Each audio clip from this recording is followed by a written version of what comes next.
Orientação? Com a minha família e com os meus amigos. Depende de que área, né? Mas eu converso muito com meu pai, né? Acho que comigo mesmo, na oração. Bom, eu busco orientação com as pessoas mais velhas. Às vezes, uma música. Com os meus pais. Eu busco orientação com os mais velhos, por meio de conselhos variados. Eu tento olhar para dentro de mim mesma, né, e buscar meus pensamentos mais profundos, colocar minha cabeça no lugar. Com pessoas que eu tenho confiança. Eu costumo entrar em contato com a natureza para esse tipo de reflexão. Na psicoterapia e nos meus relacionamentos, nas minhas relações. Hoje nos deparamos com um leque de opções impressionante. Num supermercado norte-americano comum, temos 48.750 itens para escolher. E todos nós precisamos de orientação, porque todos nós nos deparamos com decisões a respeito da vida, trabalho, parceiros da vida, local de moradia, dinheiro e outras decisões cotidianas que temos que tomar. Ter opções é algo bom, mas não facilita na hora de tomar decisões. Mas isso importa? Tudo é puro acaso ou existe mesmo algum propósito na sua vida?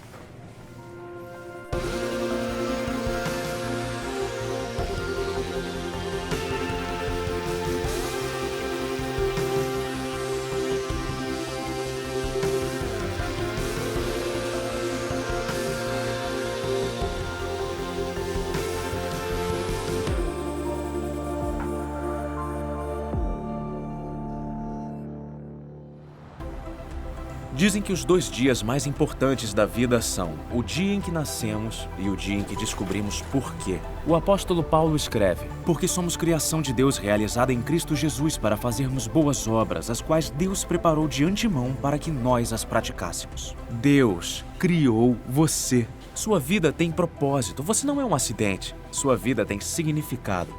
Deus tem um destino específico e único para você e sua vida pode fazer a diferença. Às vezes, esse pensamento preocupa as pessoas de que podem cometer algum erro e não realizar o propósito de Deus, mas esse não é o caso.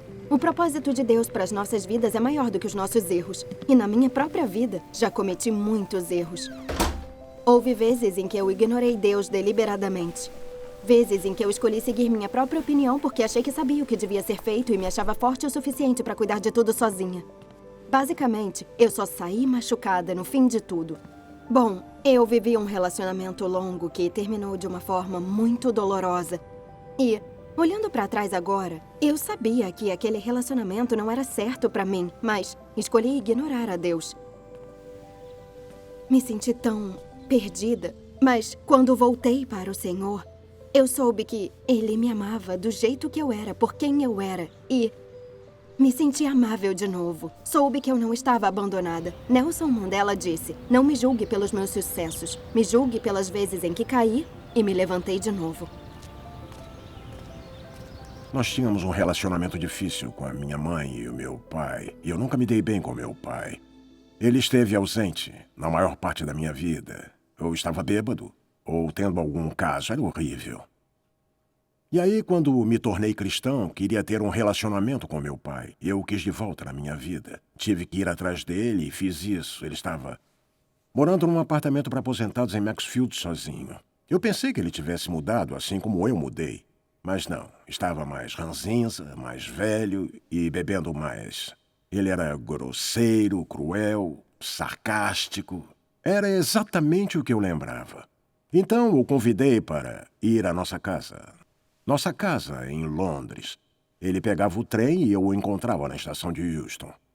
E toda vez que ia encontrá-lo na plataforma, ia pegá-lo quando desembarcava. Ele se lamentava, resmungava e reclamava, um pouco bêbado. E uma das coisas de que ele reclamava o tempo todo era pelo dinheiro. Até que um dia ele veio para dormir, mas ficou muito doente e teve que ir ao hospital local. Acabou ficando 1 semana. Foi um pesadelo. E eu quis mandá-lo para casa, quando ele melhorou. Então, nós o levamos à estação de Houston. Eu o coloquei no trem e o sentei. E, bem no meio do vagão, me veio um sentimento de amor tremendo pelo meu pai. Foi muito estranho. Eu quase comecei a chorar no vagão. Eu olhei para ele e senti uma grande pena por nunca termos tido um relacionamento. Eu não me lembrava de ter feito uma refeição com o meu pai. E me veio tudo aquilo. Aí, na minha mente, me ocorreu a ideia de trocar a passagem dele para uma de primeira classe para Manchester. Eu comprei uma passagem de primeira classe muito cara para Manchester. Aí eu o levei até o setor da primeira classe. Eu sentei ele e dei um beijo na cabeça dele. Estávamos na plataforma e Amanda me disse: "O que deu em você?" E eu respondi: "Quer saber? Eu não faço ideia. Eu só quis muito ver o meu pai feliz." Aí eu o olhei pela janela do vagão e vi o meu pai tirar o chapéu de feltro. Ele sempre usou chapéu. Ele tirou o chapéu e pôs na mesa. Apertou o botão de reclinar e meio que se recostou no banco de couro. E aí ele estalou os dedos e um dos garçons levou para ele uma xícara de chá e biscoitos. E aí ele pegou o jornal e começou a ler. Enquanto fazia aquilo, virou para me olhar pela janela e estava com o maior sorriso no rosto que alguém poderia ver. Como se os aniversários e natais tivessem caído no mesmo dia. Ele estava radiante. E foi a última vez que eu vi o meu pai. 3 semanas depois, ele morreu de um infarto fulminante sozinho naquele apartamento.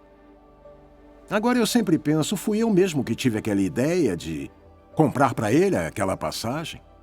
Ou foi Deus me guiando? Eu sinto muita paz em relação ao meu pai, com todos aqueles anos de discussões, brigas, bebedeiras e mulheradas e coisas horríveis. A única imagem que eu tenho do meu pai é aquela imagem do rosto dele olhando pelo vagão do trem ao ir embora.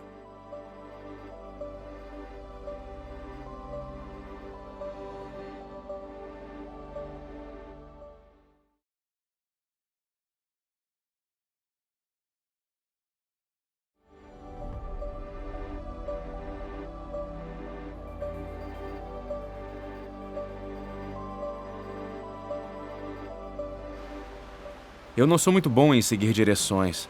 Sempre me perco, então eu acho que usar um mapa é muito útil.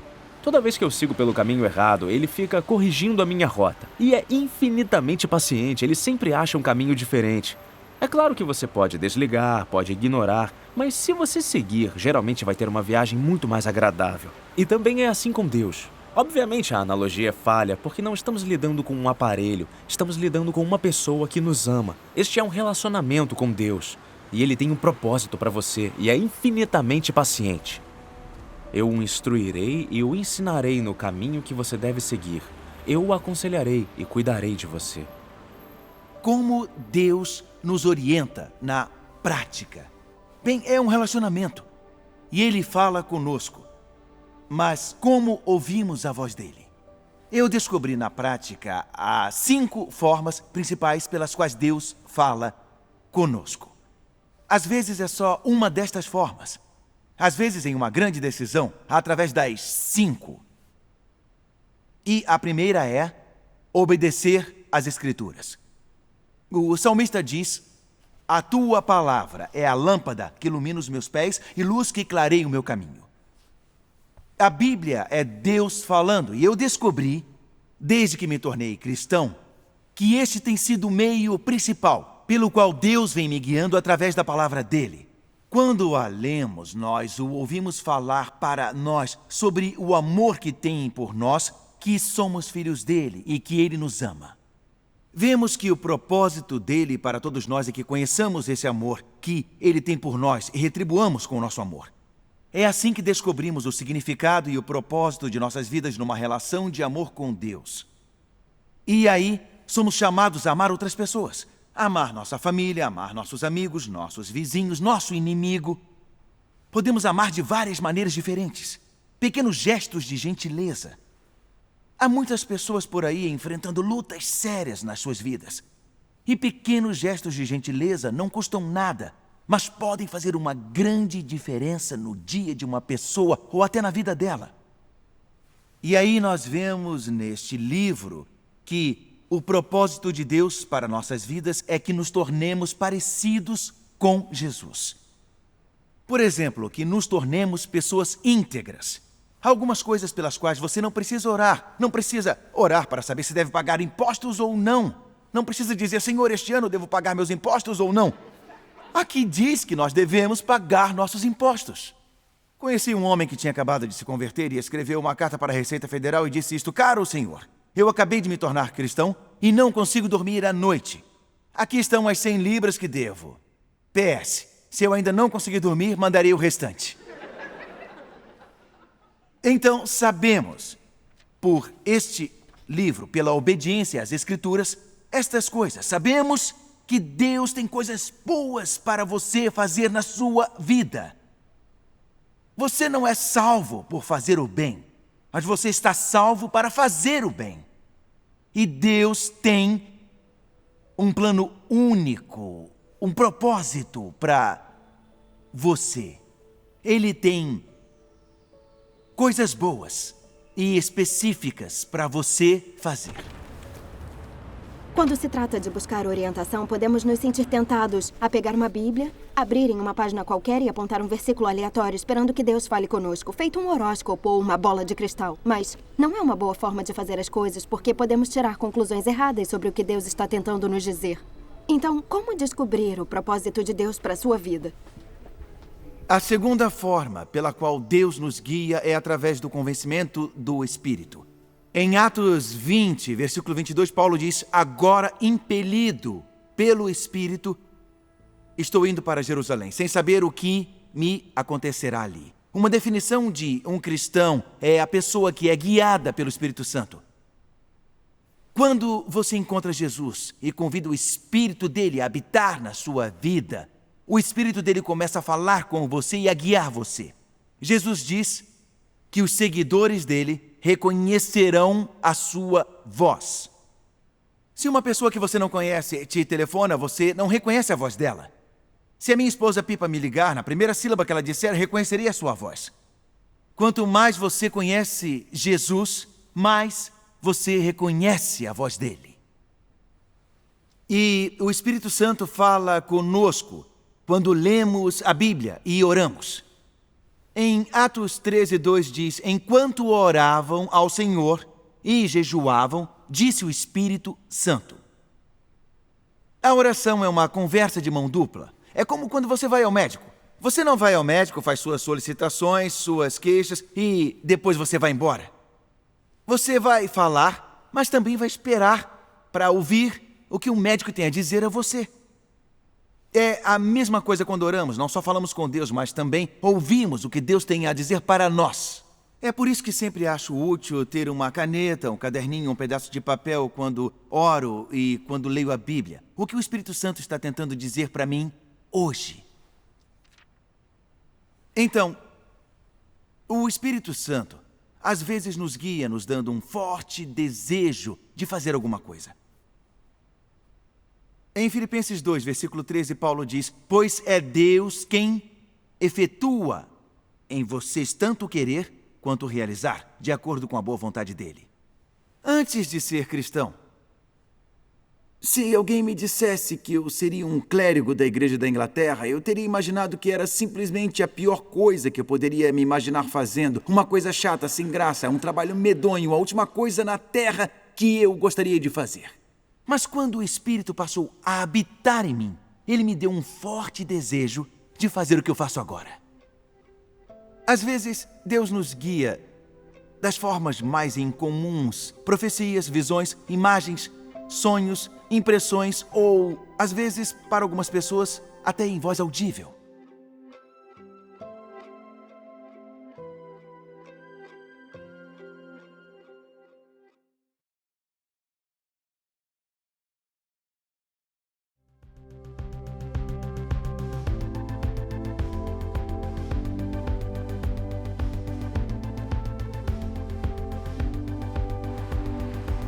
Há alguns anos eu trabalhava como professor de inglês em Londres e pretendia ter um emprego voltado para a comunicação corporativa.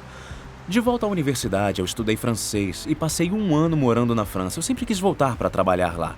Eu lembro de uma noite em que fui convidado para uma reunião na igreja. Minha fé estava bem em baixa na época, mas eu concordei em ir mesmo assim. A pessoa que estava liderando a reunião era um conhecido líder da igreja que era amplamente respeitado pelo discernimento espiritual. Depois de pregar, ele disse: tenho a sensação de que a França é um lugar muito importante para você. Eu lembro que eu pensei: interessante, mas provavelmente é só uma coincidência. Algumas pessoas da equipe dele perguntaram se poderiam orar por mim. Uma compartilhou um versículo bíblico que sempre representou muito para mim e outra viu uma imagem que realmente me emocionou por razões pessoais, de novo relacionada à França. Me lembro que mais tarde eu orei e disse a Deus: tá bom, Deus, se vem de ti e se está certo, eu preciso de mais confirmação. Preciso de um emprego na França. E preciso que ele me permita trabalhar com comunicação corporativa. Bom, logo depois eu encontrei com um amigo que eu não via há um tempo e falei sobre o meu emprego dos sonhos. E ele disse: que engraçado. Eu acabei de falar com a minha tia, que dirige uma empresa que se especializa em comunicação corporativa bem perto de Paris. Então eu dei detalhes, mandei meu currículo, consegui uma entrevista e me ofereceram um emprego numa faculdade de administração em treinamento corporativo.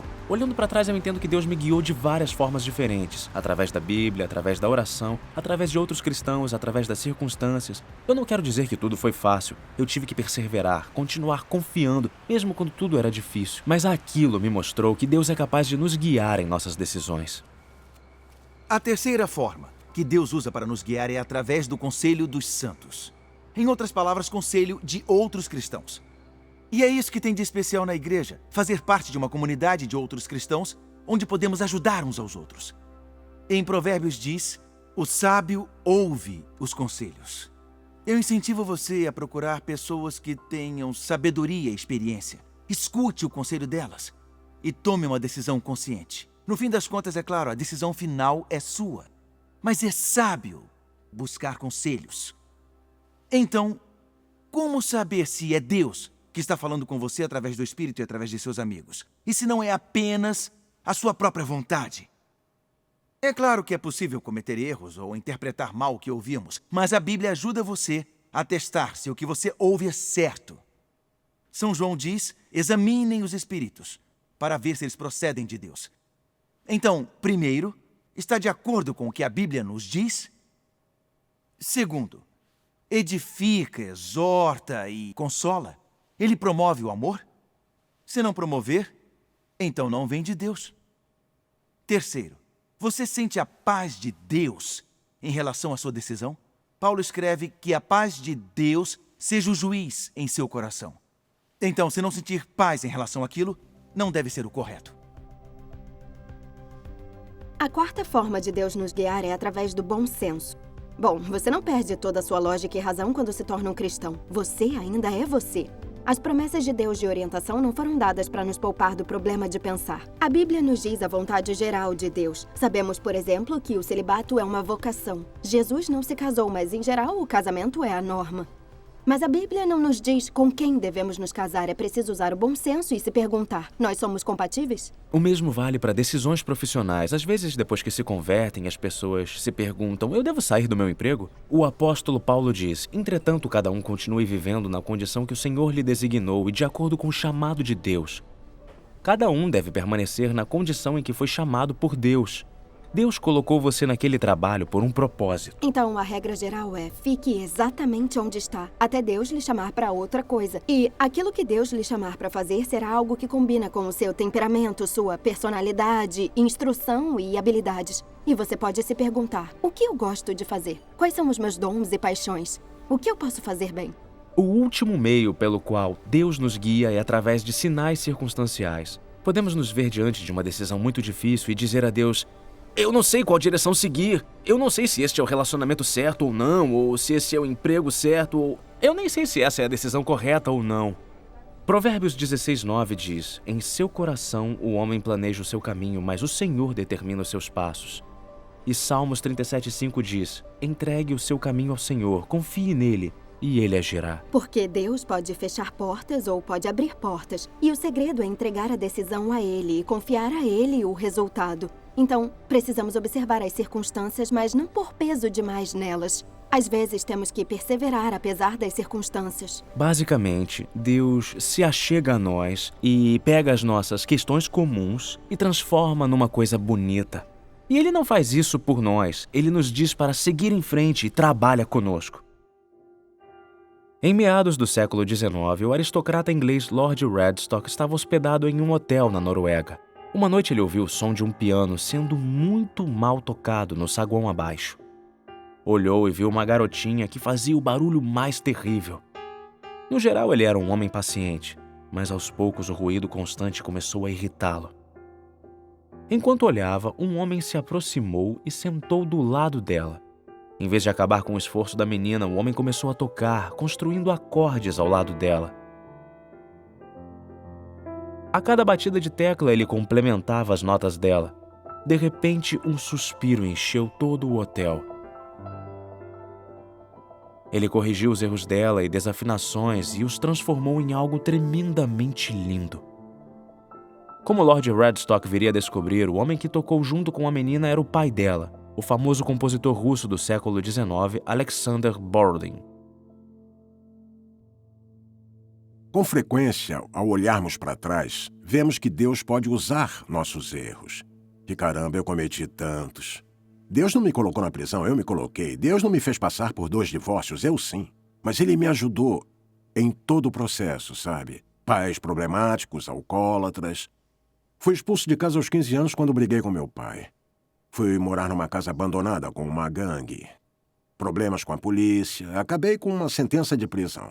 Ao sair de lá, entrei no exército aos 21.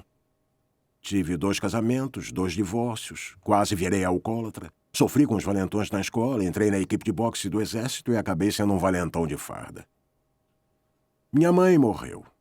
Eu não vi a minha mãe desde que era criança. Ela ficou doente. Teve câncer. Minha mãe e meu pai fumavam e bebiam muito. Para resumir a história, ela foi internada no hospital. Tive uns 10 dias com ela e ela morreu. Ela tinha um tumor daqueles grandes e ela morreu ali, nos meus braços. Aquilo foi o estopim para mim realmente começar a pensar em certas coisas. E aquilo me pôs num caminho logo depois do acontecido. Um amigo meu me disse, você tem muitas perguntas, deveria fazer um curso alfa. 16 anos no exército. Já saltei de aviões, já fiz cursos de tiro, havia sido militar, já fiz cursos sobre tudo, farei um curso sobre Deus. E me lembro de ficar sentado ali, ouvindo aquelas palestras e pensando, sabe de uma coisa, eu nunca ouvi nada disso. Era tudo completamente novo para mim. E eu orei. E minha oração foi, se você está em cima e tudo isso é verdade, você pode fazer de mim um homem melhor. Você pode aperfeiçoar o meu caráter. Você pode fazer de mim um marido fiel, um bom pai, alguém de quem as pessoas gostem. Então, quer saber? Vamos nessa. E aí as coisas começaram a mudar, coisas muito estranhas começaram a passar pela cabeça. Sabe, eu pensei, eu já moro com a minha namorada há 8 anos. Talvez devêssemos casar. Conversamos sobre isso e nos casamos. Orei e meu filho voltou para minha vida. Eu o abandonei aos 3 anos. Hoje ele tem 36 e mora conosco. E tenho uma filha de 18 anos que é maravilhosa.